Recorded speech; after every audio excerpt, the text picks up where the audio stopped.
الحاقة ما الحاقة وما أدراك ما الحاقة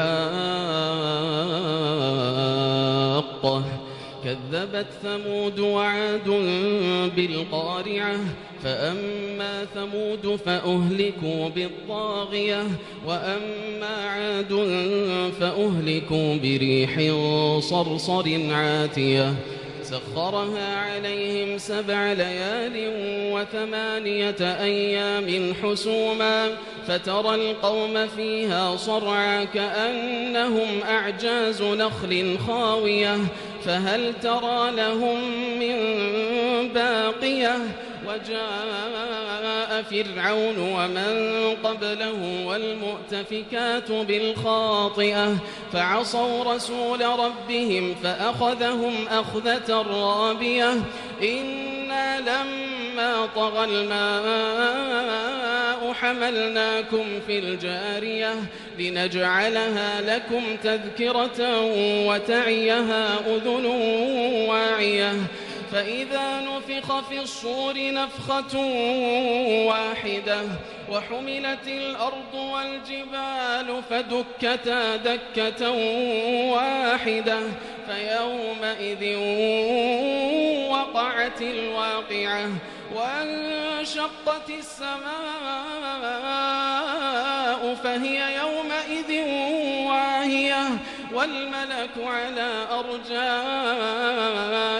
ويحمل عرش ربك فوقهم يومئذ 8 يومئذ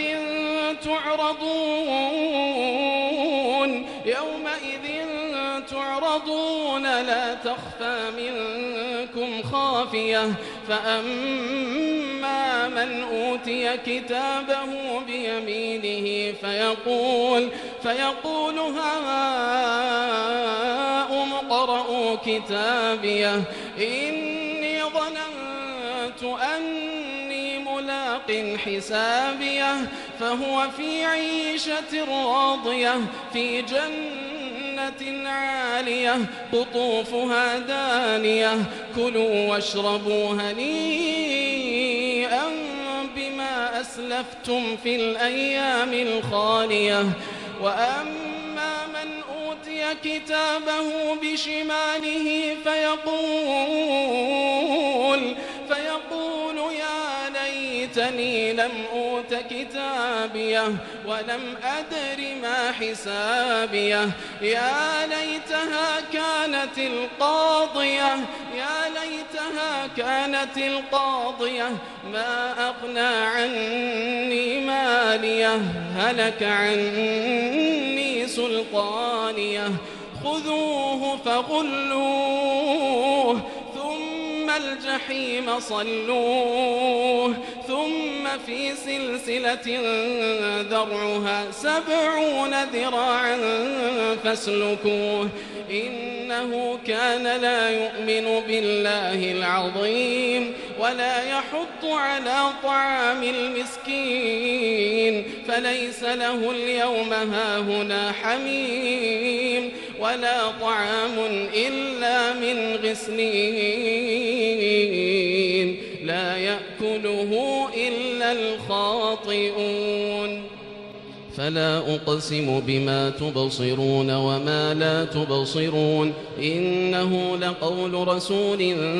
كريم وما هو بقول شاعر قليلا ما تؤمنون ولا بقول كاهن قليلا ما تذكرون تنزيل